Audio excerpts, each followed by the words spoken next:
Nous n'avions pas besoin de ces petites aumônes. Le père de mon mari a ri quand j'ai proposé mon aide.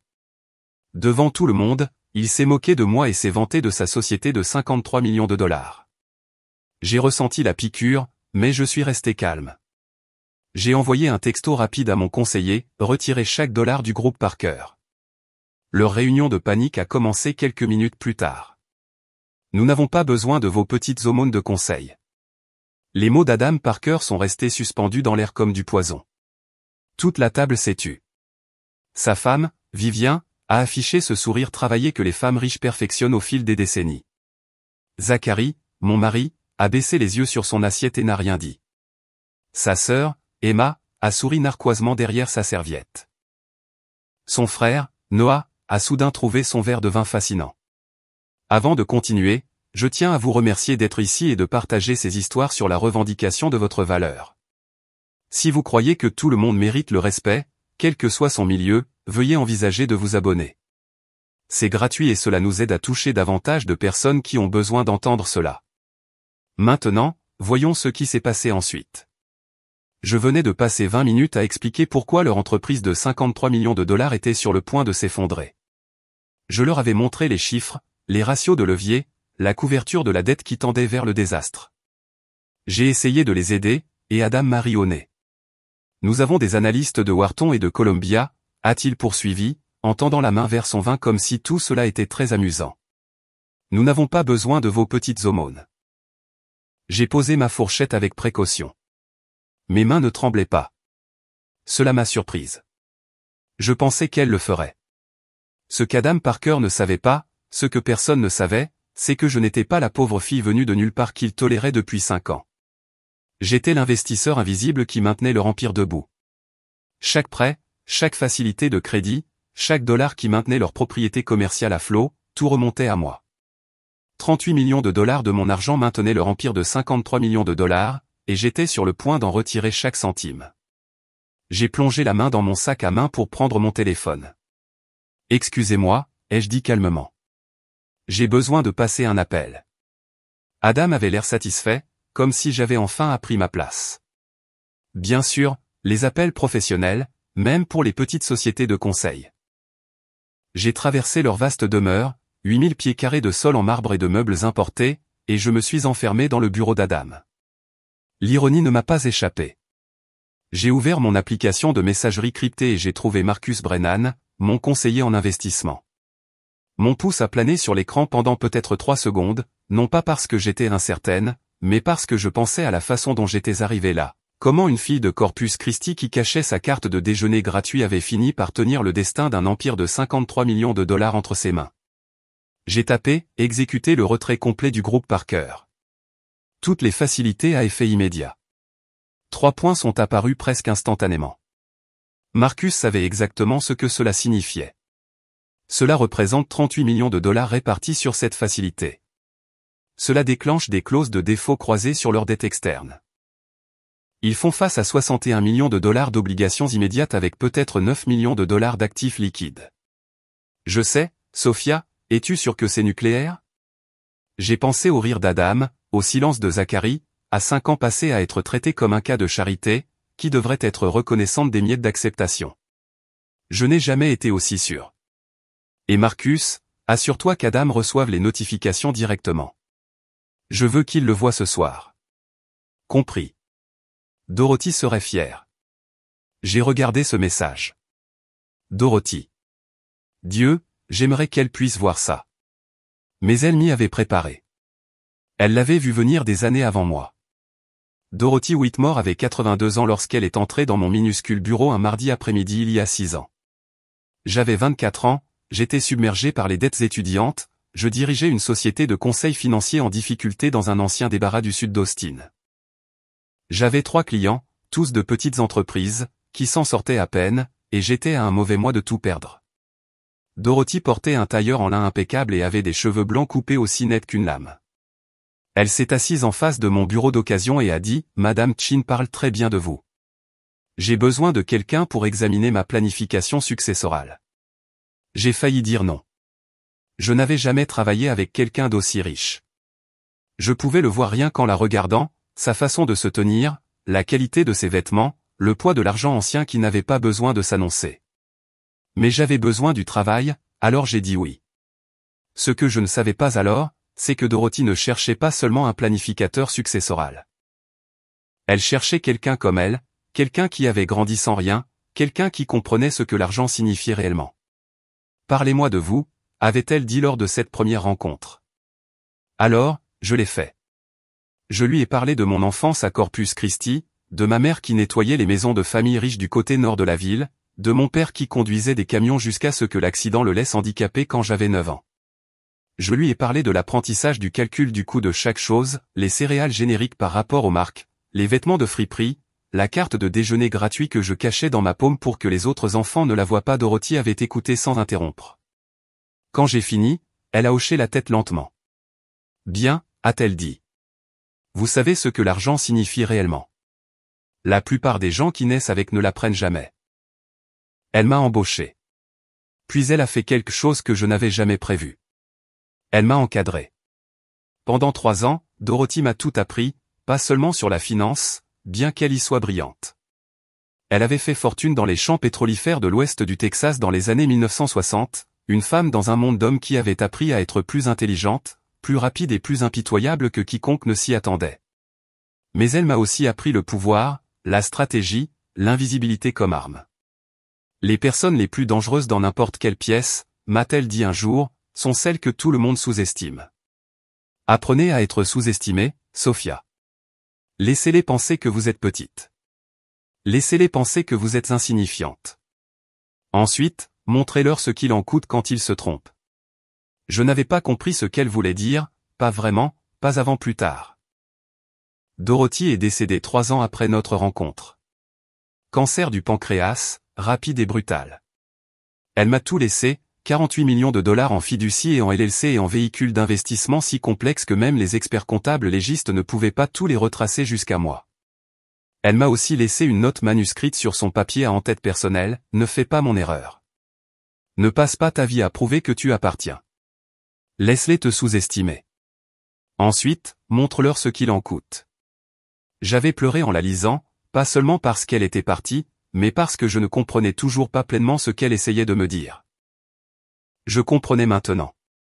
J'avais grandi dans un quartier de Corpus Christi où la peinture s'écaillait des maisons comme une peau brûlée par le soleil, où ma mère rentrait épuisée tous les soirs en portant des récipients Tupperware remplis de restes des familles pour lesquelles elle nettoyait, une demi-casserole, un poulet rôti restant, des choses qu'ils jetteraient autrement. Elle lavait ces récipients avec soin et les rapportait le lendemain, et je faisais semblant de ne pas remarquer l'humiliation dans la façon dont elle ne croisait jamais tout à fait leur regard. Le chèque d'invalidité de mon père était de 1100 $ par mois. Je devais couvrir le loyer, les services publics, la nourriture, ses médicaments contre la douleur, tout. J'ai appris à gérer nos finances quand j'avais 15 ans. J'ai trouvé des crédits d'impôt que mes parents ignoraient. J'ai appelé la compagnie d'électricité pour négocier des plans de paiement. J'ai découvert que si vous posiez les bonnes questions sur le bon ton poli mais ferme, respectueux mais persévérant, même les gens dont le travail était de dire non disaient parfois oui.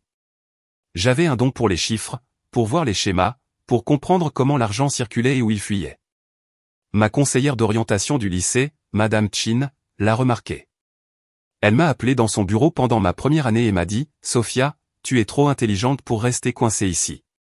As-tu pensé à l'université ?» Je n'y avais pas pensé.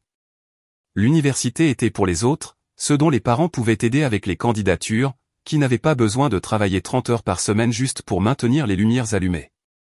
Mais Madame Chin était implacable. Elle m'a aidé à postuler à l'UT Austin. Elle m'a aidé à rédiger des essais de bourse, et rester tard 3 soirs par semaine pour les revoir avec moi. Quand la lettre d'acceptation est arrivée, bourse complète, logement et nourriture inclus, je me suis tenu dans notre minuscule cuisine et j'ai pleuré. Maman m'a serré si fort que j'ai cru que mes côtes allaient craquer. Pour la première fois de ma vie, j'ai eu l'impression de ne pas être invisible. L'université était différente. L'UT Austin était pleine d'étudiants qui étaient allés dans des écoles privées, dont les parents étaient des médecins et des avocats qui parlaient avec désinvolture des vacances de printemps à Cabo et des stages d'été organisés avec un seul appel téléphonique. J'ai travaillé à 3 emplois à temps partiel. J'ai étudié dans les toilettes de la bibliothèque entre les quarts de travail. J'ai obtenu mon diplôme avec mention en finance et 60 000 $ de dettes étudiantes. J'ai créé ma société de conseil parce que je n'avais pas les moyens de faire un stage non rémunéré dans une grande entreprise. Elle me maintenait à peine à flot. Je vivais dans un studio avec un lit escamotable qui ne se repliait pas. J'ai mangé des ramen plus de nuits que je ne peux m'en souvenir. Puis Dorothy est entrée dans ma vie et a tout changé. Elle avait été la colocataire de Madame Chin à l'université il y a des décennies. Quand Madame Chin lui a parlé de moi, Dorothy est venue voir par elle-même. Elle m'a encadré. Elle a investi en moi. Et quand elle est décédée, elle m'a tout laissé, 48 millions de dollars que personne ne connaissait. Je l'ai gardé caché quand j'ai rencontré Zachary Parker 2 ans plus tard lors d'une collecte de fonds caritative. Je voulais savoir s'il m'aimerait pour ce que j'étais, pas pour ce que j'avais. Je pensais que si sa famille m'acceptait sans connaître l'argent, cela signifierait quelque chose de réel. J'avais été si naïve. Mon téléphone a vibré dans ma main. Marcus, terminé. Notifications envoyées. Le traitement sera terminé dans 12 minutes. 12 minutes avant la fin de leur monde. Je me suis tenu dans le bureau d'Adam Parker, entouré de photographies de ses triomphes commerciaux, de ses accords encadrés, de ses monuments à lui-même. Il n'y avait pas une seule photo de ses enfants, pas une seule photo de Zachary, Emma ou Noah, juste l'empire d'Adam affiché comme des trophées. J'ai pensé à la note de Dorothy, à l'invisibilité comme arme, à être sous-estimé. J'ai pensé à 5 années de dîner du dimanche où je m'étais faite petite, où j'étais restée silencieuse, où je les avais laissés me rejeter et se moquer de moi et me traiter comme si je devais être reconnaissante qu'ils m'aient laissé entrer dans leur monde. Ils avaient appelé mes idées de petites aumônes. Ils étaient sur le point d'apprendre à quoi ressemblaient les vraies aumônes. J'ai vérifié mon reflet dans la fenêtre, lissé ma robe, stabilisé ma respiration et suis retourné à la table à manger. 8 minutes restantes. Je suis retourné dans la salle à manger et me suis assise sur ma chaise. Le saumon dans mon assiette était devenu froid, mais je l'ai coupé quand même, mes mouvements délibérés et calmes. Autour de moi, la conversation continuait comme si rien n'avait changé. Emma racontait une histoire sur l'ouverture d'une boutique à River Oaks. Noah remplissait son verre de vin. Vivien hochait la tête avec cet intérêt pratiqué que les femmes riches utilisent quand elles n'écoutent pas vraiment. Zachary m'a jeté un coup d'œil. Tout va bien? Bien, ai-je dit. Juste le travail. Il a souri et s'est tourné vers son frère. Il n'a pas demandé quel genre de travail. Il ne l'a jamais fait. J'ai compté à rebours dans ma tête.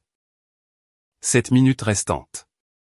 C'est étrange de voir à quel point on peut voir clairement la vérité quand on arrête enfin de la fuir. Assise là à cette table à regarder Zachary rire aux blagues de son père, je pouvais identifier le moment exact où j'aurais dû savoir que cela ne marcherait jamais. C'était le jour de notre mariage. Nous nous étions mariés sur une plage à Port-Aransas, petite cérémonie, juste la famille, comme Zachary le voulait. Sa mère, Vivian, avait embrassé ma joue et avait dit « Bienvenue dans la famille, ma chère », d'un ton qui ressemblait plus à une condoléance qu'à une félicitation. Son père, Adam, m'avait serré la main avec une poignée de main qui avait duré une demi-seconde de trop, comme s'il touchait quelque chose de désagréable. Sa sœur, Emma, m'avait à peine regardé. Son frère, Noah, avait demandé ce que je faisais dans la vie, et quand j'ai dit conseil financier, il avait souri comme si j'avais raconté une blague. Je me suis dit que ce n'était pas grave. Je me suis dit qu'il finirait par se réchauffer. Je me suis dit que Zachary m'aimait, et que c'était suffisant. Dieu, j'avais été si naïve. J'ai rencontré Zachary 2 ans après la mort de Dorothy lors d'une collecte de fonds caritative. J'ai failli ne pas y assister. C'était l'un de ces événements en smoking où les billets coûtaient plus cher que ce que je gagnais dans un mois. Ma société de conseil avait été engagée pour conseiller l'organisation sur la planification financière, j'étais donc invité. J'étais resté debout dans mon placard pendant 1 heure à essayer de trouver quoi porter. Tout ce que je possédais me semblait faux, trop bon marché, trop simple, trop évidemment pas des bons magasins. J'ai finalement opté pour une simple robe noire de Marshall qui avait coûté $40 et m'avait donné l'impression d'être une impostrice. Le lieu était le Four Seasons, des lustres en cristal, un quatuor à cordes, des femmes en robe qui coûtaient plus cher que mon loyer mensuel. J'avais pris un verre de vin au bar et calculé combien de temps je pouvais attendre avant de partir sans être impoli quand Zachary s'est approché de moi. On dirait que tu préférerais être n'importe où ailleurs, avait-il dit en souriant. J'avais failli mentir, failli lui donner la réponse polie, mais quelque chose dans son sourire m'a rendu honnête. C'est si évident que ça? Seulement pour quelqu'un qui ressent la même chose. Il m'avait tendu la main. Zachary Parker. Il était beau, cheveux foncés, sourire facile, le genre d'assurance qui vient du fait qu'on ne vous a jamais dit non. Mais il n'avait pas l'air de remarquer ma robe bon marché ou mes talons Target. Il m'a posé des questions sur mon travail, il a vraiment écouté quand j'ai parlé de conseils financiers, d'aider les petites entreprises à gérer leur trésorerie et à planifier leur croissance. Il a ri à mes blagues. Il m'a dit que sa famille possédait une société immobilière commerciale, mais il ne s'en est pas vanté. Gentil, authentique, différent des hommes que je rencontrais habituellement et qui voulaient savoir ce que je pouvais faire pour eux avant de m'accorder 5 minutes de leur temps. Quand il m'a demandé mon numéro, je le lui ai donné. Quand il a appelé le lendemain, j'ai dit oui pour dîner. Je ne savais pas que je disais oui à 5 ans de chagrin d'amour au ralenti. La première année a été parfaite, du moins c'est ce que je pensais. Zachary m'emmenait dans de bons restaurants mais ne m'a jamais donné l'impression de ne pas y avoir ma place. Il m'a posé des questions sur mon enfance. Mes parents semblaient sincèrement intéressés par mes origines. Il n'a pas bronché quand je lui ai parlé de mes vêtements de friperie et de ma carte de cantine gratuite. Il a dit que cela le faisait me respecter davantage d'avoir bâti quelque chose à partir de rien. Je l'ai cru. Mon Dieu, je l'ai cru. J'ai gardé ma richesse cachée. La fortune de Dorothy est restée invisible, enfermée dans des fiducies et des instruments d'investissement si complexes que même les comptables de la famille de Zachary ne les repéreraient pas. Je voulais qu'il m'aime pour moi, pas pour ce que j'avais. Je voulais savoir si c'était réel. Avec le recul, je peux voir tous les signes que j'ai manqués. La façon dont il mentionnait avec désinvolture la richesse de sa famille, pas exactement pour se vanter, mais en s'assurant que je comprenais le monde d'où il venait. La façon dont il réglait toujours l'addition sans me demander si je voulais partager, comme si l'idée que je paie était absurde. La façon dont il me présentait à ses amis, voici Sophia. Elle est consultante financière. Elle est brillante. Elle a bâti sa propre entreprise à partir de rien, en insistant toujours sur la partie à partir de rien comme si c'était la chose la plus intéressante à mon sujet. Mais je me disais que j'étais paranoïaque. Je me disais qu'il était juste fier de moi. Je me disais que c'était ça l'amour, quelqu'un qui voyait au-delà de mes origines et qui m'aimait quand même. Le mot « quand même » aurait dû être mon premier indice. Nous nous sommes fiancés après 8 mois, mariés 6 mois après. Sa famille a été polie au mariage, mais distante, comme si elle assistait par obligation plutôt que par joie. J'avais invité ma mère, qui portait sa plus belle robe et a pleuré pendant toute la cérémonie.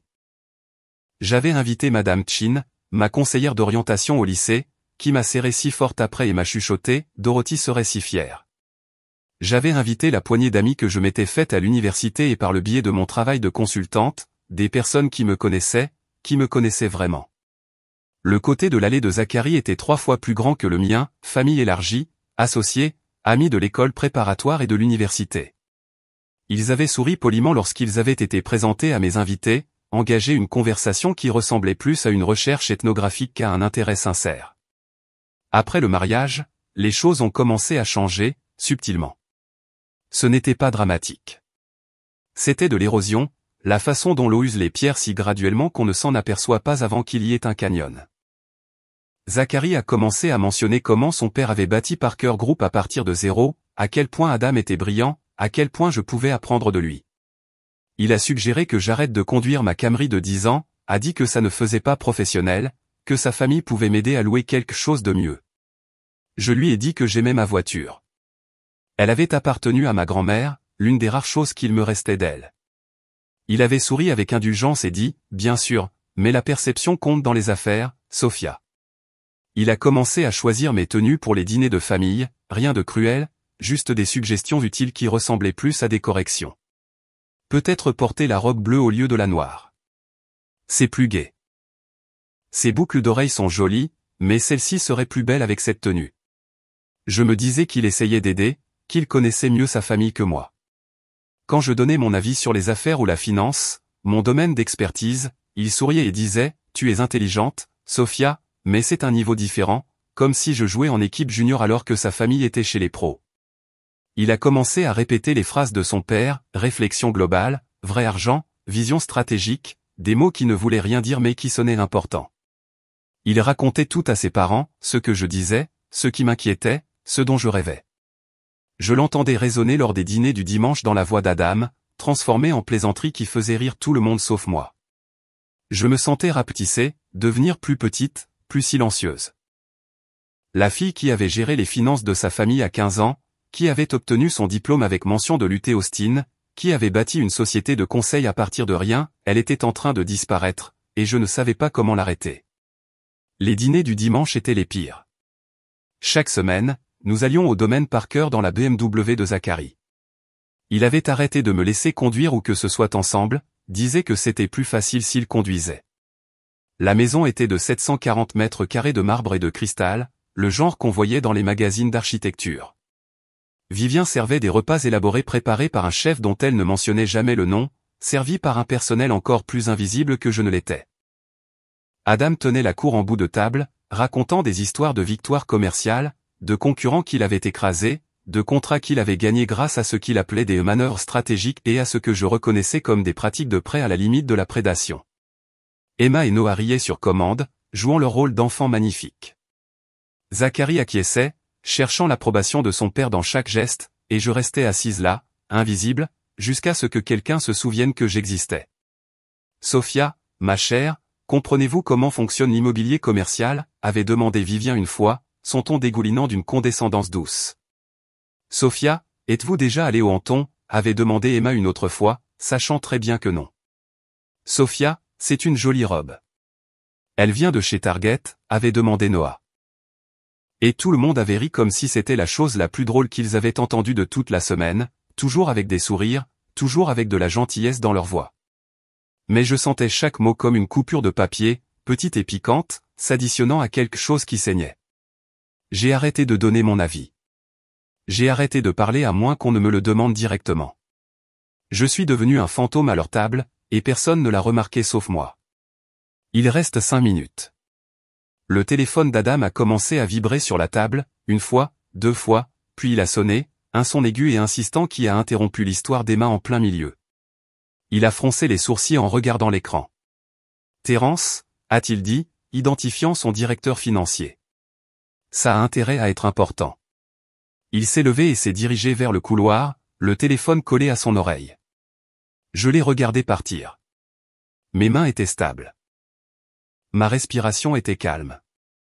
Zachary riait toujours à quelque chose que Noah avait dit, complètement inconscient.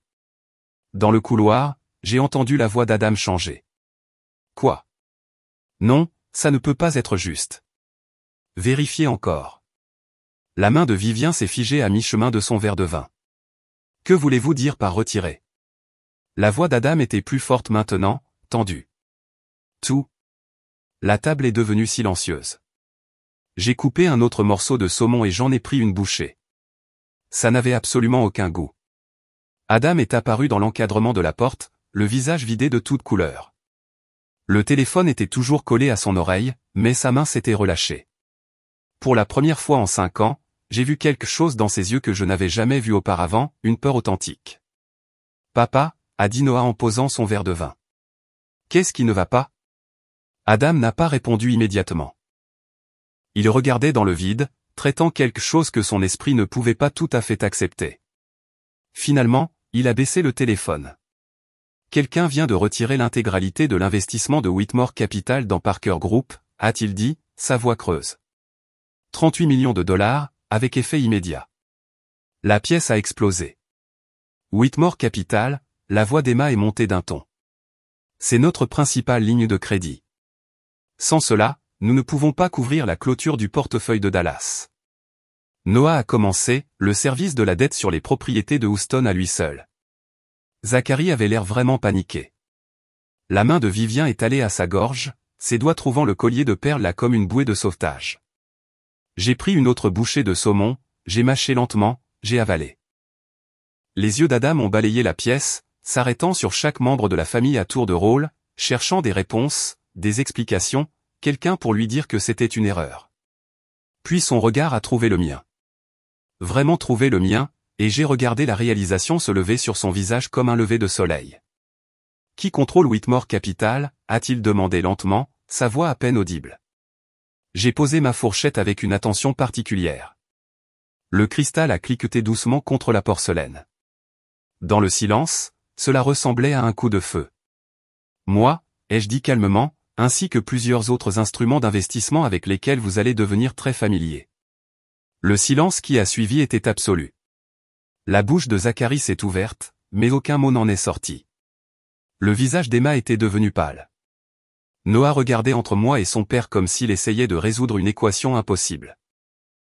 La main de Vivien était toujours à sa gorge, figée. Toi, la voix d'Adam s'est fissurée. Il s'est éclairci la gorge et a essayé à nouveau. Toi quoi?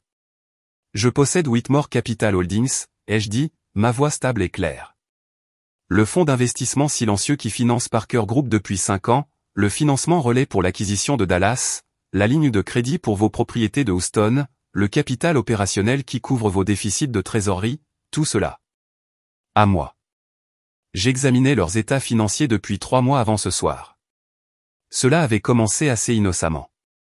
Zacharie avait laissé un rapport trimestriel sur son bureau dans l'appartement, et je l'avais parcouru en attendant qu'il se prépare pour le dîner. Ce que j'ai vu m'a donné des hauts le cœur. Les ratios de levier étaient catastrophiques. La couverture du service de la dette était à peine au-dessus de l'eau. Ils avaient acquis un portefeuille de propriétés commerciales en difficulté à Dallas en utilisant un financement relais qui arrivait à échéance dans 6 mois, et ils n'avaient pas les liquidités pour le couvrir. Mais ce qui m'a rendu physiquement malade, c'est de reconnaître le nom du principal prêteur, Whitmore Capital Holdings. Ma société, l'instrument d'investissement que j'avais structuré avec Marcus après la mort de Dorothy. Il ne savait pas que c'était le mien. J'avais involontairement soutenu l'Empire Parker pendant des années.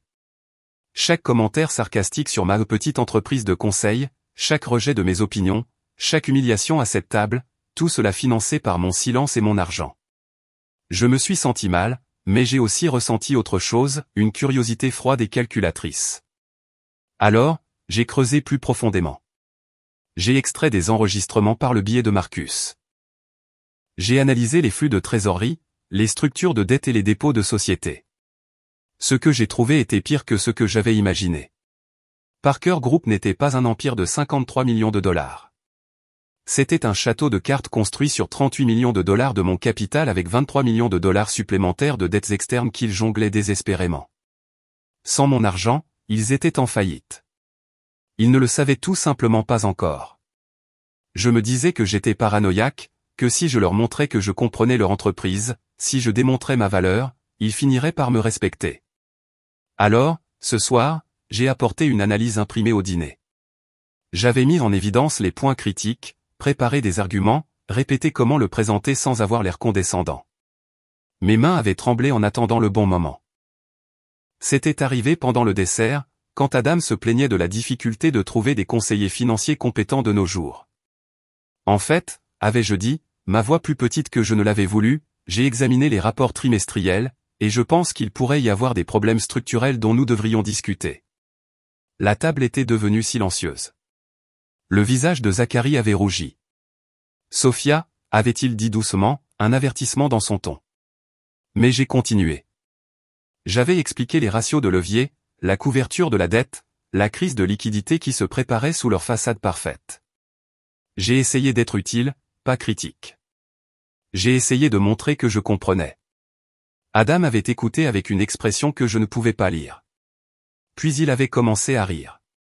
Ce rire horrible et méprisant qui me faisait me sentir 15 centimètres de haut. Nous n'avons pas besoin de vos petits dépliants de conseils. Ces mots, mon Dieu, ces mots, ils étaient restés suspendus dans l'air comme du poison. Adam m'avait souri comme si j'étais un enfant qui avait dit quelque chose d'involontairement hilarant. La table avait éclaté d'un rire poli. Emma, la bouche cachée, Noah souriant dans son verre de vin, Vivien offrant ce sourire compatissant que j'avais appris à détester. Et Zacharie s'était juste contenté de baisser les yeux sur son assiette et n'avait rien dit. Ce silence avait brisé quelque chose en moi. Pas de manière dramatique. Pas avec colère ou des larmes ou en criant franchement, comme un os qui se casse. J'avais regardé autour de cette table et j'avais enfin vu la vérité que j'évitais depuis 5 ans. Je ne serai jamais l'un d'eux. Non pas parce que je n'étais pas assez bien, mais parce qu'ils avaient besoin que je ne le sois pas. Ils avaient besoin de quelqu'un à regarder de haut, de quelqu'un à propos de qui faire des blagues, de quelqu'un qui leur donnait l'impression d'être généreux et éclairé en l'incluant. C'est alors que je me suis excusé et que je suis allé au bureau d'Adam. C'est alors que j'ai envoyé le message à Marcus. Et maintenant, assise ici à les regarder digérer ce que j'avais fait, je ne ressentais rien. Aucune satisfaction, aucune culpabilité, juste un calme étrange et creux. C'est impossible, dit Adam finalement, sa voix tremblant. Tu es une consultante de petite envergure. Tu n'as pas ce genre de capital. J'ai hérité de 48 millions de dollars il y a 6 ans, interrompis-je. De mon mentor, Dorothy Whitmore. Avant de rencontrer Zachary, je l'ai gardé secret parce que je voulais savoir si votre famille m'accepterait sans ça. Je regardais autour de la table. Il s'avère que la réponse était non, Sophia. Zachary retrouva sa voix, enfin désespéré et confus.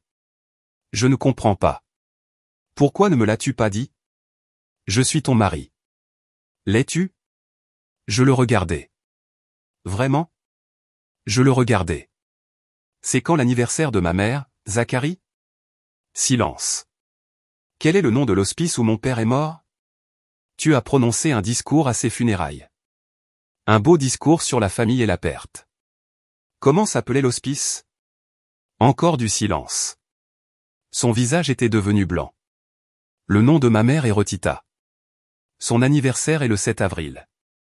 Mon père est mort à Seaside Palliative Care il y a 3 ans. Ma voix était stable, presque douce. Tu ne t'en es jamais souvenu parce que tu ne t'es jamais assez soucié d'écouter. Aucun d'entre vous ne l'a fait. Je me levai, ma chaise grinçant contre le sol en marbre. J'enlevai mon alliance, celle que Vivien avait choisie parce qu'elle jugeait mon goût un peu banal, et la posai sur la nappe blanche à côté de mon assiette. Pendant 5 ans, je me suis assise à cette table et je me suis rendu invisible, dis-je tranquillement. Je vous ai écouté vous moquer de mes origines, rejeter mes opinions, me traiter comme un cas de charité qui devrait être reconnaissant que vous me laissiez entrer dans votre monde. J'ai vu mon mari choisir votre approbation plutôt que ma dignité encore et encore et encore. Le téléphone d'Adam commença à vibrer sur la table. Notification d'urgence, alerte par défaut, le début de la fin. Tu m'as dit que tu n'avais pas besoin de mes petits cadeaux, dis-je, croisant le regard d'Adam. Alors, je les reprends. Tous. Vous avez environ 40 minutes avant que votre réunion d'urgence du conseil d'administration ne commence. Je vous suggère d'utiliser ce temps à bon escient. Sophia, attends. Vivien se leva, sa voix tremblant. S'il te plaît, réfléchis à ce que tu fais. Pense à ton mariage, à ton avenir. J'ai pensé à mon avenir, dis-je. Pendant 5 ans, j'ai réfléchi à la façon de gagner votre respect, votre acceptation, votre décence humaine élémentaire. J'en ai fini d'y penser. J'en ai fini de jouer la comédie pour des gens qui ne me verront jamais comme plus que la pauvre fille qui a eu de la chance. Je pris mon sac à main et me dirigeai vers le hall d'entrée. Derrière moi, j'entendis des chaises grincer, des voix s'élever, Adam aboyant des ordres dans son téléphone, Zachary criant mon nom. Je ne me suis pas retourné. Je suis sorti dans la nuit de novembre, je suis monté dans ma Camry, celle qui les avait toujours embarrassés, et je suis parti. Mon téléphone commença à sonner avant même que j'aie atteint le bout de leur rue. Je l'éteignis. L'autoroute s'étendait devant moi, vide et sombre. Je conduisis avec les fenêtres baissées, laissant l'air de novembre m'envahir. Ça sentait le mesquite et les gaz d'échappement et la liberté. Mes mains étaient fermes sur le volant. Ma respiration était régulière. Je ne pleurais pas. C'est ce qui me surprit le plus. J'avais imaginé ce moment tant de fois au cours des 3 derniers mois depuis que j'avais découvert que mon argent soutenait leur empire. J'avais imaginé la rage, les larmes, la montée satisfaisante de la vengeance. Mais assise là dans la vieille Camry de ma grand-mère, m'éloignant du domaine par cœur, je ne ressentais aucune de ces choses. Je me sentais juste calme. Mon téléphone s'alluma sur le siège passager. Zachary appelait. Je le laissai sonner jusqu'à ce qu'il aille à la messagerie vocale. Puis il recommença. Adam, cette fois, puis Vivien, puis Emma. Je regardais l'écran s'allumer encore et encore. Un cœur désespéré de noms dont je ne voulais pas entendre parler. Je retournai le téléphone face cachée et continuai à conduire. L'appartement à Montrose était sombre quand je suis arrivé à la maison. J'avais gardé cet endroit pendant tout le mariage. Un modeste 2 pièces que j'avais loué avant de rencontrer Zachary. Il n'avait jamais compris pourquoi j'en avais besoin. Nous avons le condo au centre-ville, avait-il dit. Pourquoi payer un loyer pour un endroit que tu n'utilises jamais? Mais j'avais insisté. Je l'appelais mon espace de bureau, mon endroit pour travailler quand j'avais besoin de calme. La vérité était plus simple. J'avais besoin d'un endroit qui soit à moi. Un endroit qui n'ait rien à voir avec les Parker ou leur monde ou la personne que j'étais en train de devenir dans leur orbite. J'ouvris la porte et entrai. L'air sentait le renfermer. Je n'avais été ici que 2 fois le mois dernier. Je laissai tomber mon sac à main sur la petite table à manger et marchai vers la fenêtre. La ville s'étendait en contrebas. Pas les tours étincelantes du centre-ville de Houston, mais les quartiers habités où de vraies personnes menaient de vraies vies. Des bungalows avec des peintures dépareillées, des dépanneurs avec des enseignes aux néons clignotantes. Le genre d'endroit où j'avais grandi. Je fis du thé parce que je ne savais pas quoi faire d'autre. Je restai dans ma minuscule cuisine à attendre que l'eau bouille, fixant le plan de travail ébréché que je n'avais jamais pris la peine de remplacer. Cet appartement coûtait 800 $ par mois. Les impôts fonciers du domaine Parker étaient plus élevés que cela par semaine. Mon téléphone vibra avec un SMS. J'ai failli ne pas regarder, mais quelque chose m'a poussé à vérifier. Marcus, réunion du conseil d'administration en cours. C'est mauvais. Tu veux des détails? Je fixai ce message pendant un long moment. Est-ce que je voulais des détails? Est-ce que je voulais savoir exactement comment leur monde prenait fin? Au moment où je tapais une réponse, 3 points apparurent. Puis un mur de texte. La réunion d'urgence du conseil d'administration a commencé à 22h47. Tous les directeurs présents plus les conseillers juridiques. Le directeur financier Terran Walsh a présenté la situation, 38 millions de dollars retirés de Whitmore Capital avec effet immédiat. Cela déclenche des clauses de défaut croisées sur 23 millions de dollars de dettes extérieures auprès de 3 prêteurs distincts. Obligations immédiates totales d'environ 61 millions de dollars. Actifs liquides actuels de 9,2 millions de dollars. Ils étudient des options de financement d'urgence, mais aucune banque ne les touchera avec ce ratio d'être actif. Vote unanime pour déposer une demande de protection en vertu du chapitre 11 dès lundi matin. Adam a essayé de bloquer, a été battu 6h01. Je le lus 2 fois, puis une 3e fois. Chapitre 11, faillite. Le mot me semblait surréaliste. Un autre SMS de Marcus, Adam avait personnellement garanti une partie de la dette de l'entreprise.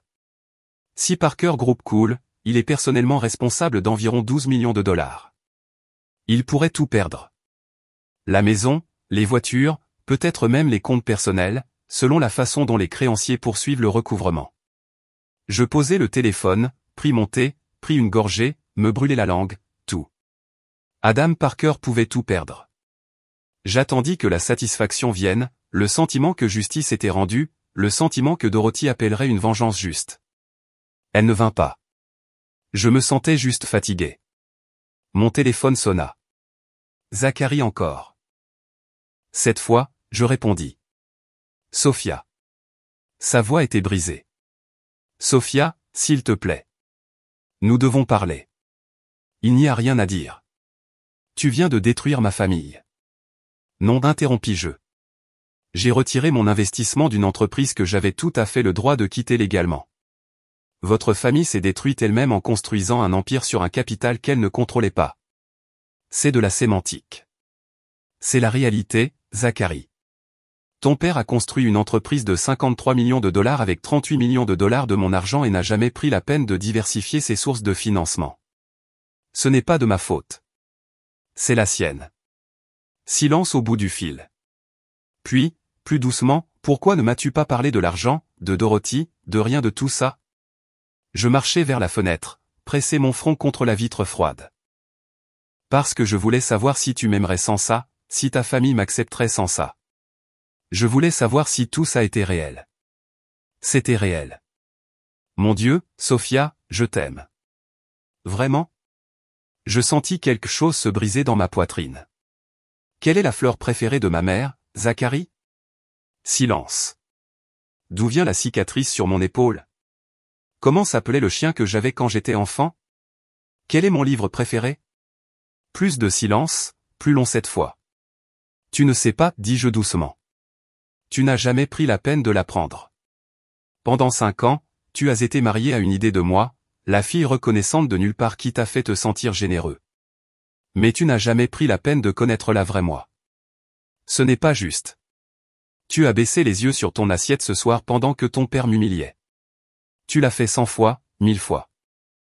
Chaque dîner du dimanche, chaque réunion de famille, chaque moment qui comptait, tu as choisi leur approbation plutôt que ma dignité. Ce n'est pas de l'amour, Zacharie. Je ne sais pas ce que c'est, mais ce n'est pas de l'amour. Je l'entendis pleurer à l'autre bout du fil. De vrais sanglots. En 5 ans de mariage, je ne l'avais jamais entendu pleurer. Je suis désolé, dit-il en s'étranglant. Mon Dieu, Sophia, je suis tellement désolé. Je le vois maintenant. Je vois ce que nous avons fait. Ce que j'ai fait. S'il te plaît, donne-moi une chance de réparer ça. Il n'y a rien à réparer, dis-je. C'est juste la vérité qui est enfin visible. Les affaires de ta famille sont en train de péricliter parce qu'elles ont été construites sur un terrain emprunté. Notre mariage prend fin parce qu'il a été construit sur un respect emprunté. Il ne m'appartient à aucun de nous deux de sauver ces choses. Qu'en est-il des employés? Sa voix devint désespérée, avide. Parker Group a 73 employés, des gens avec des familles, des hypothèques, des enfants à l'université. Ils vont perdre leur emploi à cause de ce que tu as fait. Non, le coupai-je. Ils vont perdre leur emploi parce que ton père a mal géré son entreprise, parce qu'il a surendetté ses actifs et sous-capitalisé ses réserves, parce qu'il a construit un empire sur les fondations de quelqu'un d'autre et a appelé ça un succès. N'ose pas me mettre ça sur le dos. Mais tu pourrais réparer ça. Tu pourrais réinvestir juste assez pour nous maintenir à flot pendant la restructuration. Pourquoi ferais-je ça? Parce que il chercha ses mots. Parce que nous sommes une famille.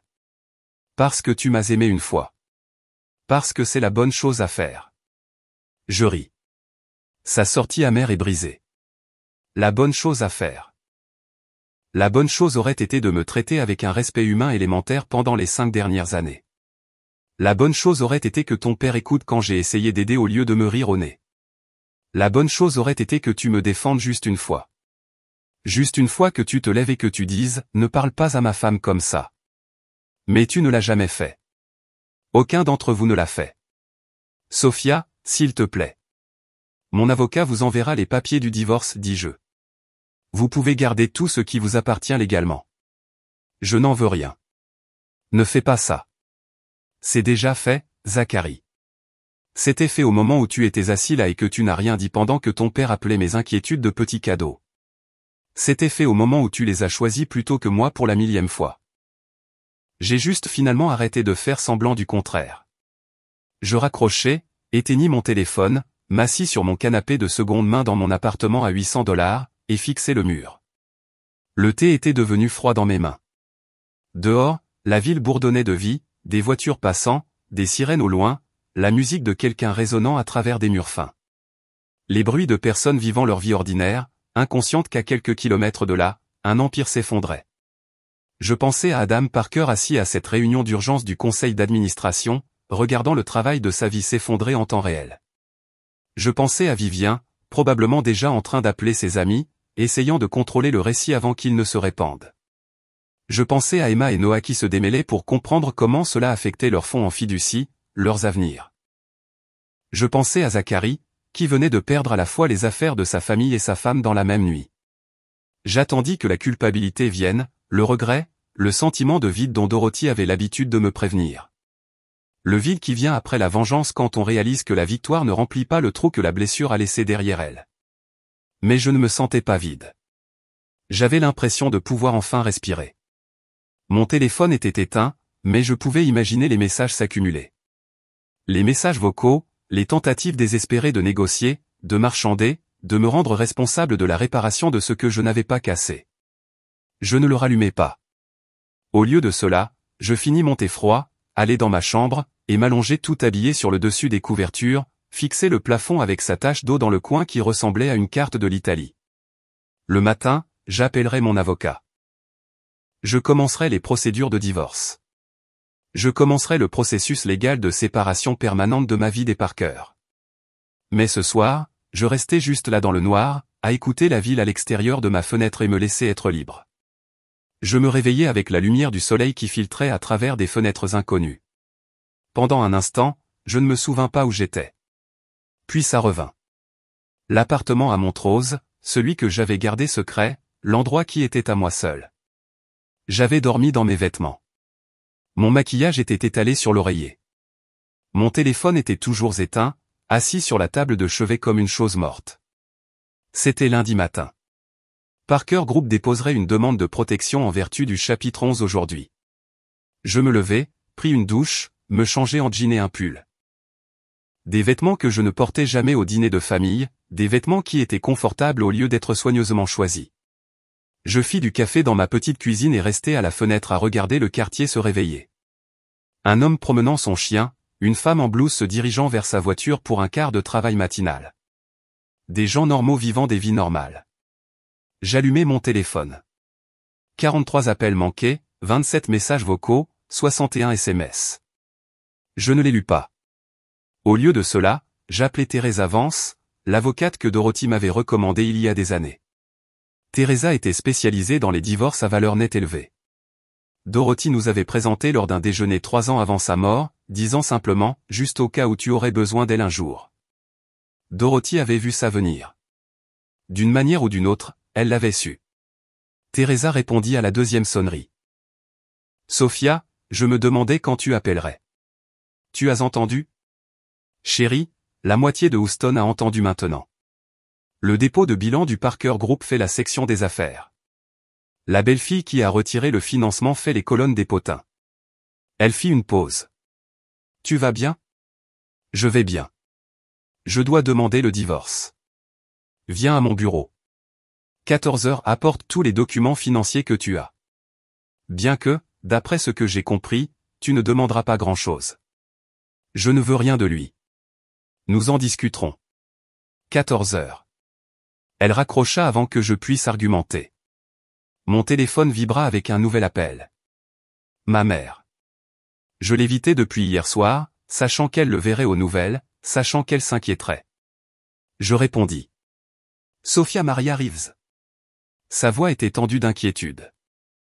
Vas-tu me dire ce qui se passe ou suis-je censé apprendre la vie de ma fille à partir de Channel 11 News? Mama, ils disent que tu as détruit la Parker Company. Ils disent que tu as été secrètement riche tout ce temps. Sa voix se brisa. Bébé, es-tu en sécurité? Tu vas bien?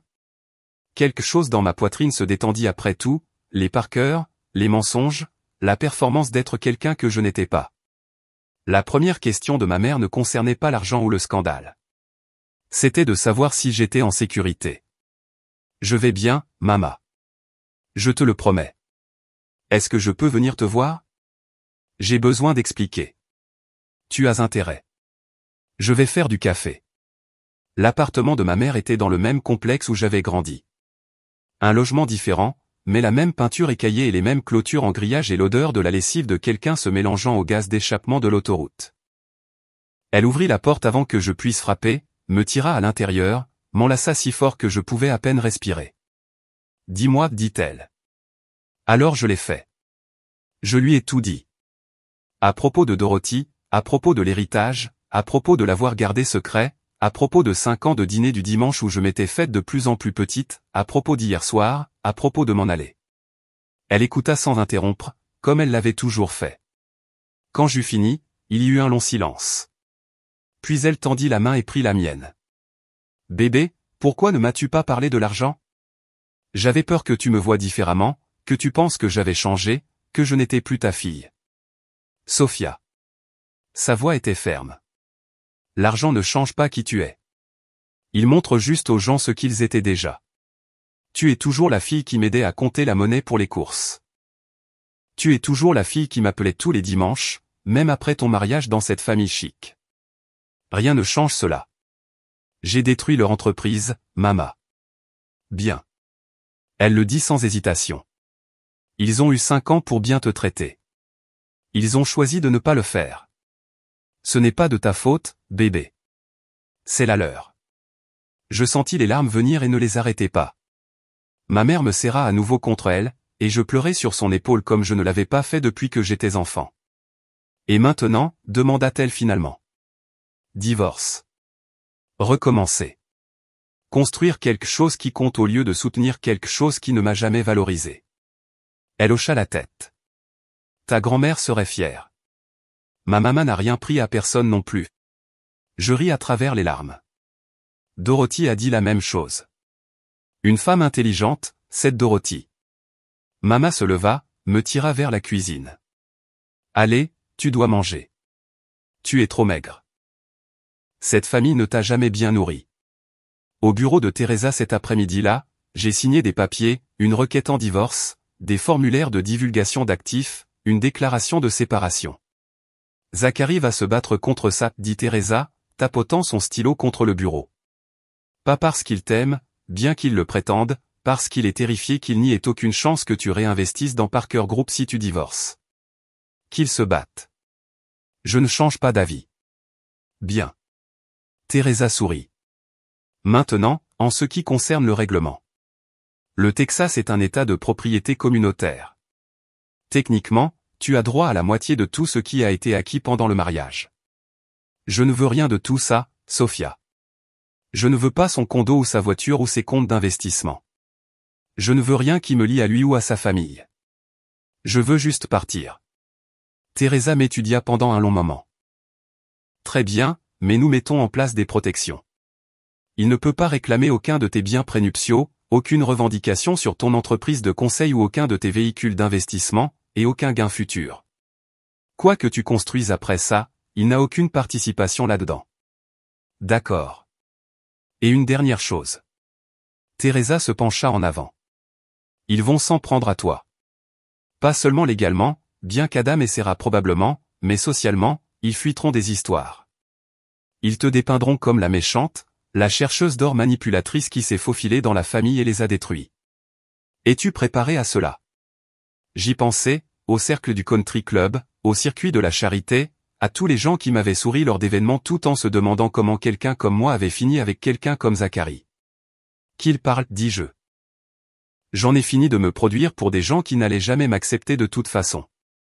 Mon téléphone sonna alors que je quittais le bureau de Teresa. Un numéro que je ne reconnaissais pas. J'ai failli ne pas répondre, mais quelque chose m'a poussé à décrocher. Sophia Reeves. Oui, c'est Jennifer Walsh du Houston Chronicle. J'écris un article sur le dépôt de bilan du Parker Group. J'espérais obtenir un commentaire de ta part sur ta décision de retirer ton investissement. J'arrêtais de marcher. Comment as-tu eu ce numéro? Dossier public. Ton cabinet de conseil est répertorié comme une filiale de Whitmore Capital Holdings. Je ne fais que mon travail, mademoiselle Reeves. As-tu un commentaire sur la faillite? J'aurais dû raccrocher. Teresa m'aurait dit de raccrocher, mais quelque chose en moi, la fille de Corpus Christi qui avait appris à être invisible, qui avait passé 5 ans à être rejetée, voulait être entendue. Les difficultés financières de Parker Group découlent d'un surendettement de leurs actifs et d'une mauvaise gestion du capital, dis-je. En tant qu'investisseur, j'ai exercé mon droit légal de retirer mon capital lorsque j'ai déterminé que l'entreprise n'était plus un investissement judicieux. C'est une pratique commerciale courante. Si tu veux savoir pourquoi ils déposent une demande de mise en faillite, tu devrais demander à leur PDG pourquoi il a construit une entreprise de 53 millions de dollars sur les fondations de quelqu'un d'autre et n'a jamais pris la peine de diversifier ses sources de financement. Silence à l'autre bout du fil. Alors, puis-je te citer à ce sujet? Chaque mot. Je raccrochais. Teresa allait me tuer, mais je m'en fichais. J'étais restée silencieuse pendant 5 ans. Je m'étais rendue petite et silencieuse et invisible. J'en avais fini d'être invisible. Je retournais à mon appartement alors que le soleil se couchait, peignant le ciel de Houston en orange et en violet. Mon téléphone continuait de sonner, probablement plus de journalistes, ou peut-être les Parker qui essayaient différents numéros. Je l'éteignis à nouveau. À l'intérieur de mon appartement, je préparais le dîner. Un vrai dîner, pas les plats élaborés que préparait le chef de Vivien. Juste des pâtes avec de l'huile d'olive et de l'ail. Le genre de choses que ma mère avait l'habitude de faire quand l'argent était rare. Je mangeais seul à ma petite table en regardant les lumières de la ville. Et pour la première fois en 5 ans, j'avais l'impression d'être moi-même. Les pâtes n'avaient aucun goût, mais je les finis quand même, lavé l'assiette, la séché, la remis dans le placard. De petites actions délibérées qui donnaient l'impression de retrouver la normalité. Mon téléphone vibra sur le comptoir. Je l'avais rallumé après avoir parlé à ma mère, et maintenant il ne s'arrêterait pas. Un autre message vocal, un autre SMS. Le monde exigeant des explications, des réactions, des déclarations. J'ignorais tout sauf un nom. Marcus. Son SMS était bref, astérisque, appelle-moi quand tu peux. Pas urgent, mais important. J'appelais. Sophia. Sa voix était différente de ce qu'elle avait été ce matin, plus lourde. Je dois te dire quelque chose, et tu ne vas pas aimer. Je m'assieds à ma petite table de cuisine. Que s'est-il passé? Zacharie s'est présenté à mon bureau il y a 2 heures. Mon estomac se serra. Comment a-t-il même su où? Il a embauché un détective privé, a découvert que je gérais ton portefeuille. Il voulait me rencontrer en personne. Marcus fit une pause.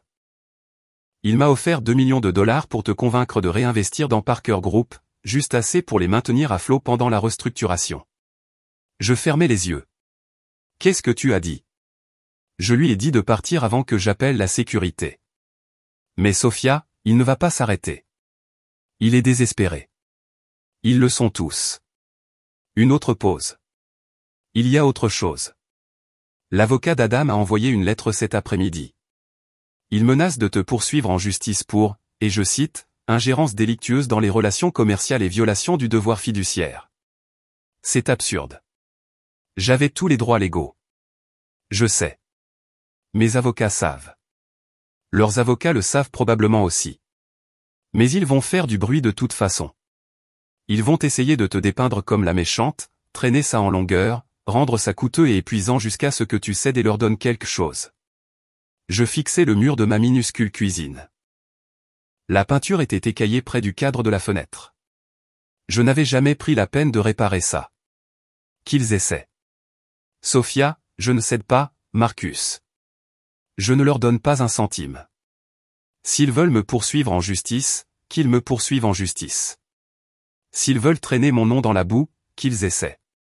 Mais je ne vais pas redevenir invisible juste parce que ça les met plus à l'aise. Silence à l'autre bout du fil.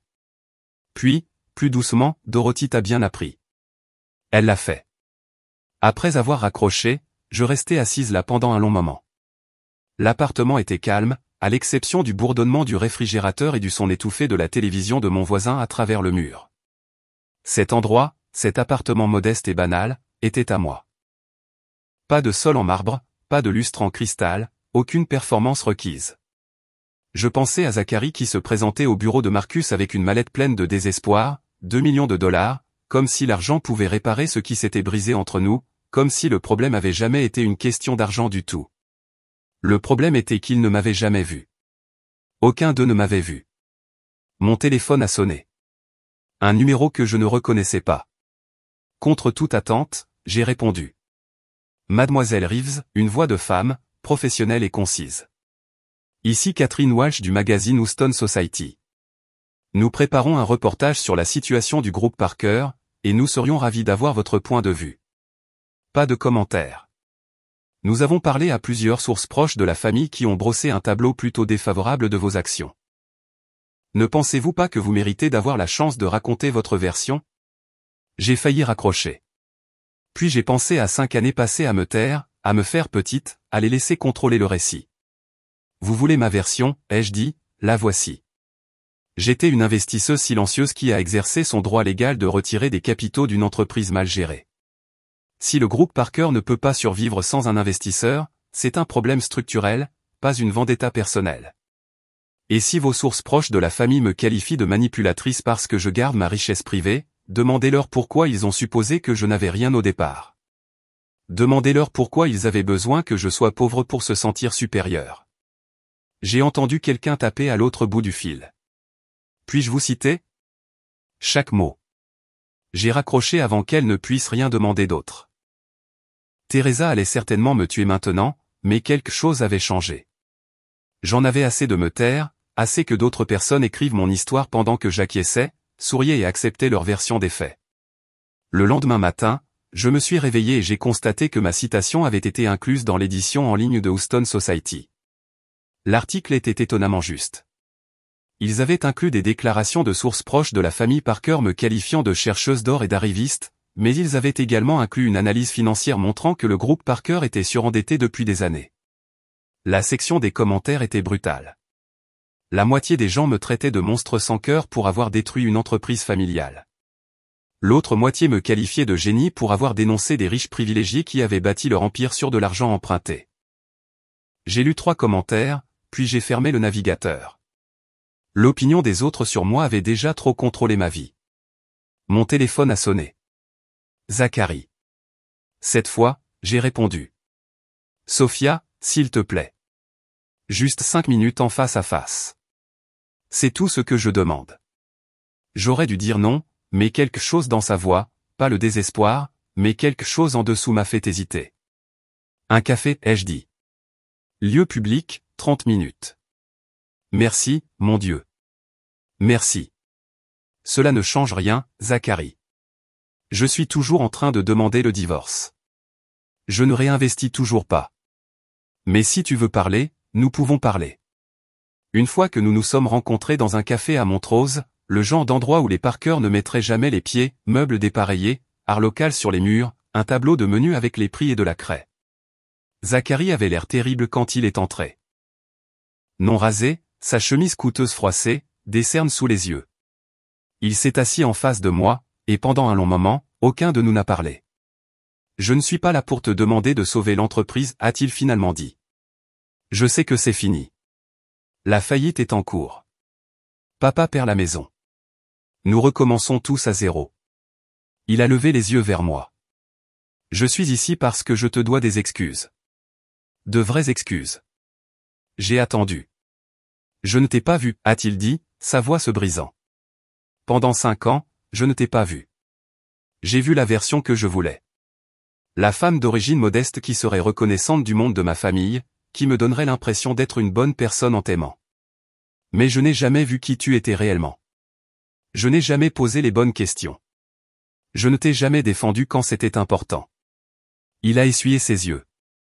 Tu m'as demandé quelle était la fleur préférée de ta mère. Je ne le sais toujours pas. Je devrais le savoir. Je devrais tout savoir sur toi. Mais j'étais trop occupé à essayer de te transformer en ce que je voulais que tu sois. J'ai senti quelque chose se briser dans ma poitrine. Pas le pardon. Pas encore. Peut-être jamais. Mais la reconnaissance. C'était réel. C'était l'homme que je pensais épouser avant que sa famille ne s'en mêle, avant qu'il ne les choisisse encore et encore plus tôt que moi. Merci d'avoir dit ça, ai-je dit doucement. Je pense que c'est la chose la plus honnête que tu aies jamais dite. Est-ce que ça change quelque chose? J'ai secoué la tête. Je ne peux pas annuler 5 années d'invisibilité. Je ne peux pas oublier ce que c'était d'être assise à cette table et d'entendre ton père se moquer de moi pendant que tu ne disais rien. Le mal est fait, Zachary. Il a hoché la tête lentement. Je sais. Je voulais juste. Je voulais que tu saches que je le vois maintenant. Je vois ce que j'ai fait. Ce que nous avons tous fait. Nous sommes restés assis là pendant un certain temps. 2 personnes mariées depuis 5 ans et qui, d'une manière ou d'une autre, ne s'étaient jamais vraiment connues. Pour ce que ça vaut, a-t-il dit en se levant pour partir. Je pense que Dorothy serait fière de toi. Pas pour nous avoir détruits, bien que nous le méritions probablement, mais pour avoir refusé de disparaître, pour avoir revendiqué ta valeur, même quand cela t'a tout coûté. Après son départ, je suis resté seul avec mon café qui refroidissait, à regarder les gens aller et venir. Un jeune couple riant de pâtisseries partagées.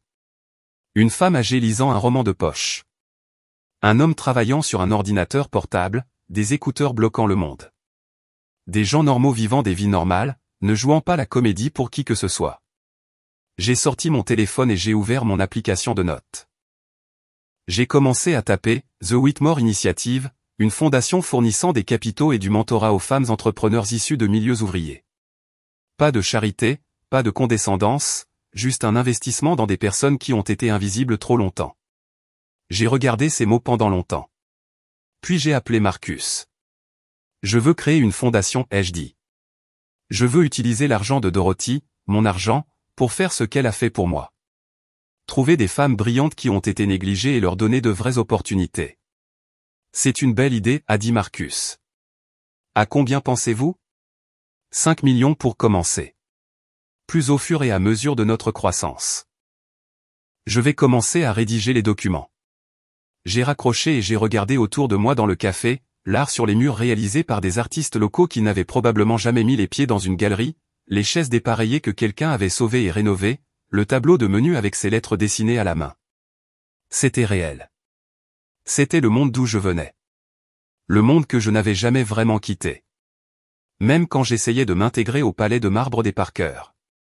Je rentrais à la maison, pas à Corpus Christi, mais à moi-même.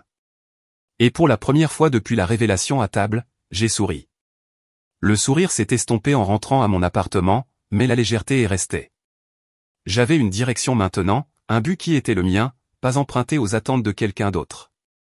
The Whitmore Initiative. Dorothy aurait adoré le nom. Au cours de la semaine suivante, je me suis plongé dans la planification. Marcus m'a mis en contact avec des avocats spécialisés dans la création d'organisations à but non lucratif. J'ai rédigé des énoncés de mission à ma table de cuisine, je les ai révisés encore. Je voulais que le langage soit parfait, pas un jargon d'entreprise, mais quelque chose qui résonnerait avec des femmes comme moi, des femmes à qui on avait dit qu'elles n'étaient pas assez bien. Les papiers du divorce ont été déposés un jeudi. Teresa m'a appelé cet après-midi avec une pointe d'agacement dans la voix. Zachary se bat. Pour quel motif? Il ne conteste pas le divorce lui-même, mais il complique les choses. Son avocat demande des prolongations, exige des informations financières supplémentaires, exige des séances de médiation. Elle a fait une pause. Sophia, il traîne en longueur. Et je pense savoir pourquoi. Dis-moi. Son avocat n'arrête pas d'évoquer la possibilité d'une réconciliation. Il vous offre des choses, la moitié du condo, une pension alimentaire, bien que Dieu sait que c'est risible compte tenu de votre richesse, mais chaque offre s'accompagne d'une réserve.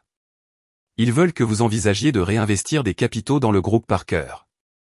Juste assez pour les maintenir à flot pendant la restructuration. J'ai fermé les yeux. Combien? 15 millions. Non, je sais. Mais ils vont faire traîner ça aussi longtemps qu'ils le pourront, en espérant que vous vous lasserez de vous battre et que vous leur donnerez quelque chose juste pour que ça s'arrête.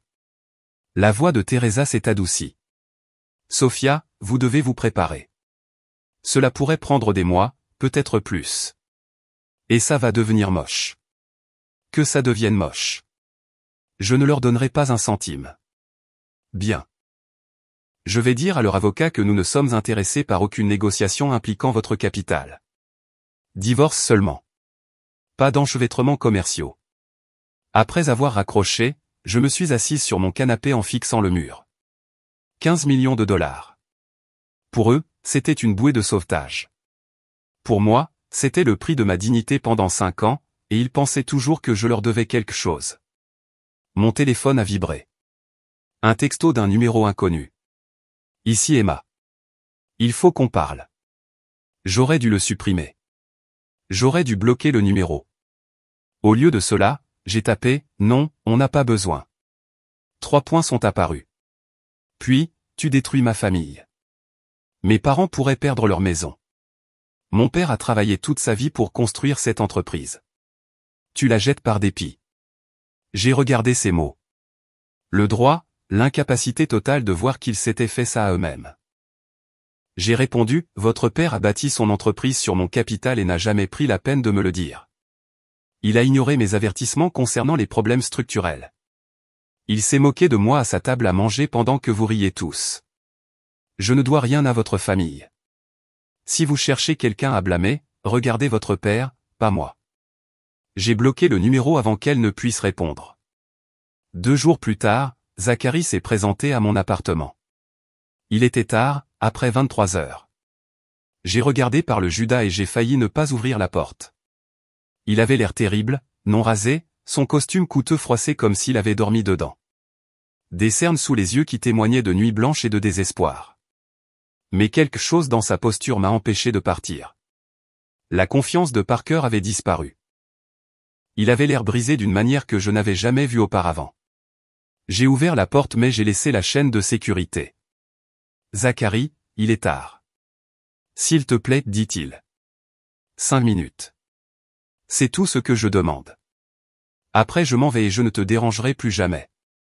Contre tout instinct, je l'ai laissé entrer. Il s'est tenu dans mon salon en regardant autour de lui comme s'il ne l'avait jamais vraiment vu auparavant. Et il ne l'avait pas vu, ai-je réalisé. En 5 ans de mariage, il n'était venu ici que 3 fois, toujours brièvement, toujours en agissant comme s'il visitait une curiosité pittoresque plutôt qu'un endroit qui comptait pour moi. C'est joli ici, dit-il doucement. Confortable. C'est très toi. Je n'ai pas répondu. Je ne lui ai pas proposé de s'asseoir. J'ai juste attendu. Il s'est assis quand même sur le bord de mon canapé d'occasion, ses mains jointes entre ses genoux comme un pénitent à l'église. Je ne suis pas ici pour te demander de sauver Parker Group, dit-il. Je sais que c'est fini. La faillite est en cours. Papa perd la maison. Les avocats négocient déjà avec les créanciers.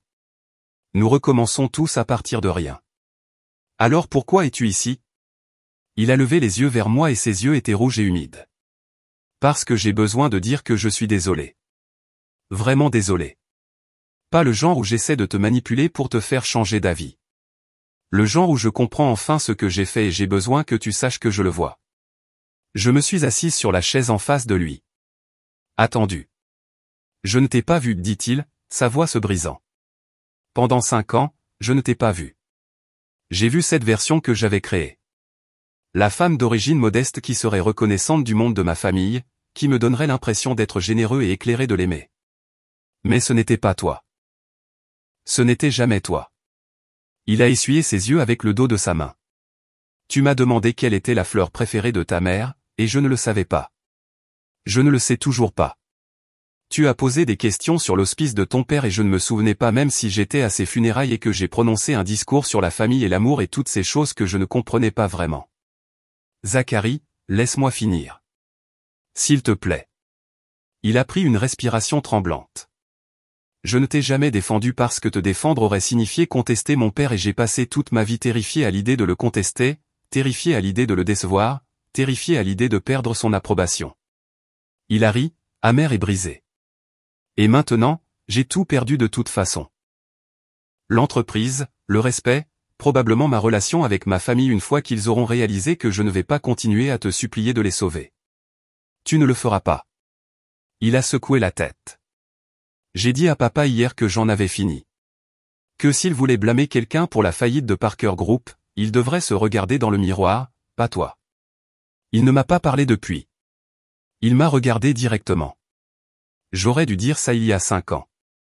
J'aurais dû te défendre à chaque fois. J'aurais dû leur dire que se moquer de toi était inacceptable, que te rabaisser était cruel, que tu méritais mieux que la façon dont ils t'ont traité. J'ai senti quelque chose se briser dans ma poitrine. Pas le pardon, pas encore. Peut-être jamais, mais la reconnaissance. C'était réel. C'était l'homme que je pensais épouser avant que sa famille ne l'ait façonné en quelqu'un d'autre. Pourquoi maintenant? Ai-je demandé. Pourquoi est-ce que tu vois enfin ça maintenant? Parce que tout perdre m'a fait réaliser ce qui comptait vraiment. Et ce qui comptait? Ce qui aurait toujours dû compter, c'était toi. En fait, pas la version que je voulais que tu sois. Il s'est levé lentement. Je sais qu'il est trop tard.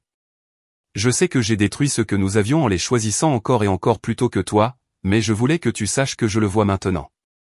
Je vois ce que j'ai fait, ce que nous avons tous fait, et je suis désolé. Nous sommes restés là, dans mon petit salon, 2 personnes mariées depuis 5 ans et qui, d'une manière ou d'une autre, ne s'étaient jamais vraiment connues. Merci d'avoir dit ça, ai-je dit finalement. Je pense que c'est la chose la plus honnête que tu aies jamais dite. Est-ce que ça change quelque chose? J'ai secoué la tête. Je ne peux pas annuler 5 années d'invisibilité. Je ne peux pas oublier ce que c'était d'entendre ton père se moquer de moi pendant que tu restais assis là et que tu ne disais rien. Le mal est fait, Zacharie. On ne peut pas revenir en arrière. Il a hoché la tête. Je sais. Il a marché vers la porte, puis s'est retourné. Pour ce que ça vaut, je pense que Dorothy serait fière de toi. Pas pour nous avoir détruits, bien que nous le méritions probablement, mais pour avoir refusé de disparaître. Pour avoir refusé de nous laisser te faire petite. Après son départ, je suis restée assise dans le noir pendant un long moment, à réfléchir. C'était peut-être la clôture dont j'avais besoin. Pas le pardon, pas la réconciliation, mais la reconnaissance. Il m'avait enfin vu. 5 ans trop tard, mais il m'avait vu. Mon téléphone a vibré avec un courriel de Marcus. Les papiers de The Whitmore Initiative étaient prêts à être signés. Un financement initial de 5 millions de dollars. Un conseil d'administration qui comprenait Teresa, Marcus et 3 autres personnes qui comprenaient ce que signifiait construire quelque chose à partir de rien.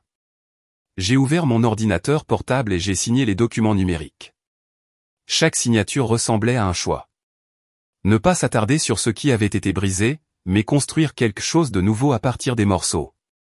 Le lendemain matin, je me suis réveillé avec un message vocal d'un numéro que je ne reconnaissais pas. Une voix de femme, jeune et incertaine.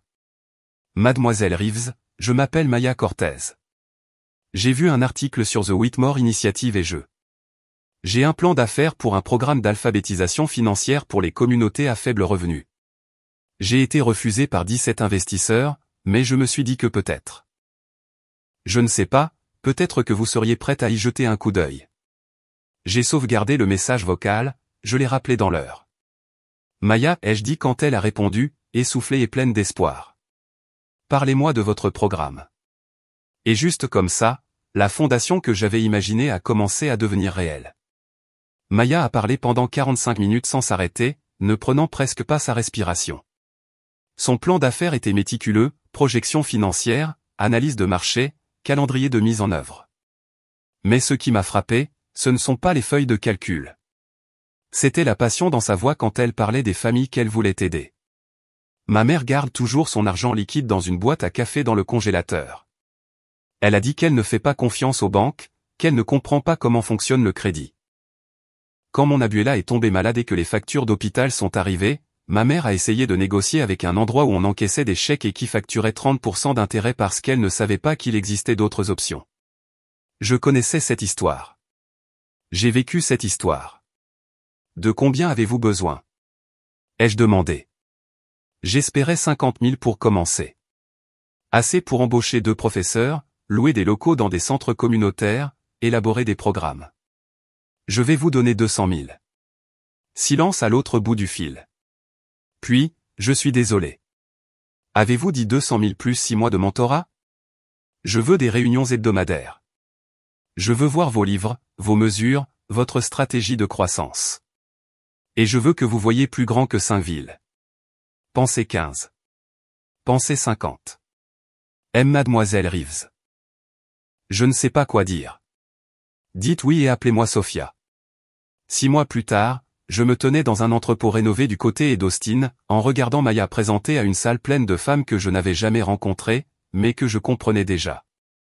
L'espace avait été une usine textile dans les années 1950, puis était resté abandonné pendant 30 ans avant que je ne l'achète. Marcus avait remis en question l'achat. Cela va coûter un demi-million de dollars à rénover. Mais au moment où j'ai franchi ces énormes portes industrielles, j'ai su que c'était parfait. Murs de briques apparentes, au plafond avec poutres en bois d'origine, fenêtres du sol au plafond qui laissaient entrer la lumière du soleil texan. Nous avions conservé le caractère, mais ajouté des touches modernes. Des bureaux élégants, un accès Internet rapide, une cuisine qui fonctionnait réellement. Mais la partie la plus importante n'était pas le bâtiment. C'étaient les femmes qui le remplissaient. 23 d'entre elles le jour de l'ouverture. Toutes issues de milieux comme le mien. Des femmes qui avaient grandi en comptant les centimes, qui s'étaient battues pour chaque bourse et chaque opportunité, à qui on avait dit qu'elles n'étaient pas assez bien parce qu'elles n'avaient pas le bon nom de famille ou les bonnes relations. Des femmes qui étaient brillantes et motivées et qui en avaient assez d'être invisibles. The Whitmore Initiative. Dorothy aurait adoré le nom. Aurait adoré ça. Des femmes qui aident des femmes. Des capitaux qui vont à des personnes qui comprennent réellement la lutte, du mentorat sans condescendance. Maya a terminé sa présentation sous des applaudissements enthousiastes. Son programme était maintenant en activité dans 8 villes, enseignant l'alphabétisation financière à 12 000 familles. Les investisseurs traditionnels qui avaient initialement refusé l'appelaient maintenant, essayant de participer à la 2e ronde de financement. Vous les avez fait me voir, m'a-t-elle dit la semaine dernière autour d'un café. Vous ne m'avez pas seulement donné de l'argent, vous m'avez rendu visible. J'avais pleuré quand elle avait dit ça. De vraies larmes désordonnées dans un Starbucks sur Congress Avenue parce que c'était ça le but. Ça avait toujours été ça le but. Après la fin des présentations, je me suis tenu près des fenêtres en regardant l'horizon d'Austin capter la lumière du soir. Une main a touché mon épaule. Teresa Vance, mon avocate, tenant 2 verres de vin. J'ai pensé que vous pourriez en avoir besoin, a-t-elle dit, m'en tendant un. Votre divorce a été finalisé aujourd'hui, en passant. Zachary a signé sans rien contester. J'ai pris une gorgée. Le vin était bon. Pas cher comme celui de la famille Parker, mais bon. Comment va-t-il? Selon mes sources, il travaille dans une petite société d'investissement à Dallas, vit dans un appartement d'une chambre, va en thérapie 2 fois par semaine. Teresa m'a étudié. Vous avez le droit de ressentir quelque chose à ce sujet, vous savez, même si ce n'est que du soulagement. Je me sens tranquille à ce sujet, ai-je dit. Pas heureuse, pas triste, juste prête à clore ce chapitre. Et les autres? J'avais suivi les nouvelles à distance, reconstituant les conséquences de ce dîner de novembre à partir des documents commerciaux et des mises à jour occasionnelles de Marcus. La faillite du groupe Parker avait été finalisée 4 mois après mon départ. Adam avait perdu la maison, les voitures, la plupart de sa richesse personnelle. Il était toujours à l'aise selon les normes normales, des comptes de retraite que les créanciers ne pouvaient pas toucher, une maison plus petite dans un quartier moins prestigieux, mais l'empire avait disparu. Vivian avait demandé le divorce. Elle l'avait soutenu pendant l'effondrement de l'entreprise, mais quand elle a découvert qu'il lui avait caché l'étendue de leur exposition financière, quelque chose s'est brisé. Elle a obtenu les actifs restants dans le règlement et a déménagé à Santa Fe. J'avais entendu dire qu'elle enseignait le yoga maintenant, de toutes choses. Emma et Noah ont tous les deux trouvé des emplois dans d'autres sociétés immobilières commerciales, en commençant par le bas, en apprenant ce que cela signifiait de travailler sans le nom de leur père comme bouclier. Et Zachary m'envoyait des mises à jour de temps en temps. De courts messages auxquels je répondais rarement. Il avait obtenu un emploi dans une petite société d'investissement. Il était en thérapie. Il essayait de comprendre comment il était devenu quelqu'un qu'il ne reconnaissait pas. J'appréciais les mises à jour, mais je ne répondais jamais avec plus de « content que tu ailles mieux ». Cette porte était fermée.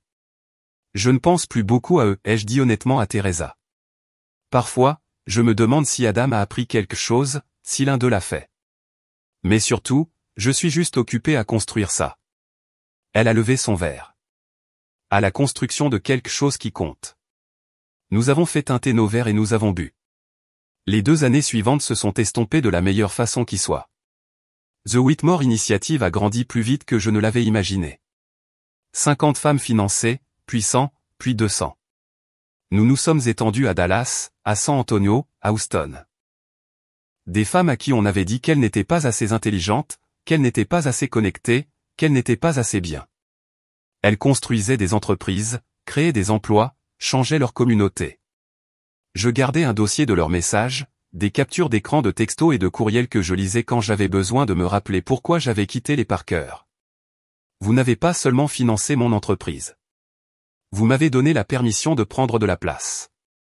Ma fille m'a demandé hier si les filles pouvaient être entrepreneurs. J'ai pu dire oui grâce à vous, ma sœur. J'ai été invisible toute ma vie. Merci de m'avoir enfin vu, ma sœur. Ce dernier venait d'une femme nommée Jennifer qui avait lancé une entreprise technologique enseignant le codage aux enfants dans des écoles défavorisées. Elle avait été rejetée par 47 investisseurs avant que je ne dise oui. Maintenant, elle avait des contrats avec des districts scolaires dans 3 États. 2 ans après ce dîner de novembre, j'ai été invité à prendre la parole lors d'une conférence pour les femmes dans le domaine de la finance. 300 femmes se sont entassées dans une salle de bal d'hôtel au centre-ville de Houston. La plupart d'entre elles étaient jeunes, la plupart d'entre elles avaient faim de la façon dont je reconnaissais. L'organisatrice m'avait demandé de parler de mon parcours de la pauvreté à la richesse, d'invisible à investisseur. Elle avait dit que c'était une histoire inspirante. Mais debout sur cette scène à regarder tous ces visages, j'ai réalisé que je ne voulais pas raconter une histoire inspirante. Je voulais raconter une histoire vraie. J'ai passé 5 ans de ma vie à essayer de gagner le respect de personnes qui avaient décidé que je ne le méritais pas, ai-je dit. Je me suis faite plus petite, plus silencieuse, moins visible. Je pensais que si je pouvais prouver que j'étais assez intelligente, assez précieuse, assez digne, ils finiraient par me voir. J'ai fait une pause, laissant cela s'imprégner. Mais ce n'est pas comme ça que le respect fonctionne. Le respect ne s'acquiert pas auprès de personnes qui ont déjà décidé que vous n'avez pas d'importance. il est revendiqué en refusant d'accepter leur verdict. Je leur ai parlé de Dorothy, de l'héritage, des Parker et de leur dîner du dimanche. Et du moment où j'ai finalement cessé de jouer. Les gens pensent que la vengeance a été de détruire leur entreprise, ai-je dit. Ce n'était pas ça. La vengeance était de refuser de rester invisible, de construire quelque chose qui comptait pour moi au lieu de soutenir quelque chose qui ne me valoriserait jamais, de me choisir quand tout le monde s'attendait à ce que je les choisisse. Les applaudissements ont été tonitruants. Mais ce qui importait le plus, c'était les femmes qui m'ont retrouvé après, qui ont dit, j'avais besoin d'entendre ça, qui ont dit, je me suis fait invisible, moi aussi, qui ont dit, merci de m'avoir montré que c'est normal de partir. Une jeune femme, à peine 25 ans, m'a pris la main avec des larmes dans les yeux. La famille de mon petit ami me traite comme vous l'avez décrit. Je pensais que j'étais trop sensible. Vous ne l'êtes pas, lui ai-je dit. Et vous méritez mieux. Elle a hoché la tête, essuyant ses yeux. Je pense que je vais partir. Bien, ai-je dit. Construisez quelque chose de beau à partir de ce qui va suivre. En rentrant chez moi ce soir-là, j'ai fait un détour par l'ancien domaine Parker. Quelqu'un d'autre le possédait maintenant. La vente aux enchères de la faillite avait eu lieu il y a des mois. Les nouveaux propriétaires avaient planté des fleurs différentes, peint les moulures d'une couleur différente. Il avait l'air plus petit que je ne m'en souvenais, moins imposant, juste une maison. Je ne me suis pas arrêté, je suis juste passé devant, notant le changement, et j'ai continué. Mon appartement à Montrose était sombre quand je suis rentré. J'avais acheté l'immeuble l'année dernière, je l'avais transformé en logements abordables pour les femmes de The Whitmore Initiative. Je vivais dans le même modeste 2 chambres que j'avais toujours eu. Ma mère pensait que j'étais folle. Tu as des millions de dollars et tu vis comme une étudiante, avait-elle dit la semaine dernière. Je vis comme moi-même, l'ai-je corrigé. J'ai fait du thé, je me suis assise près de la fenêtre, j'ai regardé les lumières de la ville s'étendre en dessous de moi. Quelque part là-bas, Maya travaillait probablement encore sur son programme d'alphabétisation financière. Jennifer codait probablement tard dans la nuit. 200 femmes construisaient des entreprises, élevaient des familles, prenaient de la place dans un monde qui avait essayé de les faire petites. Et quelque part, peut-être qu'une jeune femme était assise à une table à manger, rabaissée par des gens qui pensaient qu'ils étaient meilleurs qu'elle. Peut-être qu'elle resterait silencieuse. Peut-être qu'elle se ferait petite. Ou peut-être, juste peut-être, se souviendrait-elle que sa valeur n'était pas déterminée par qui la voyait.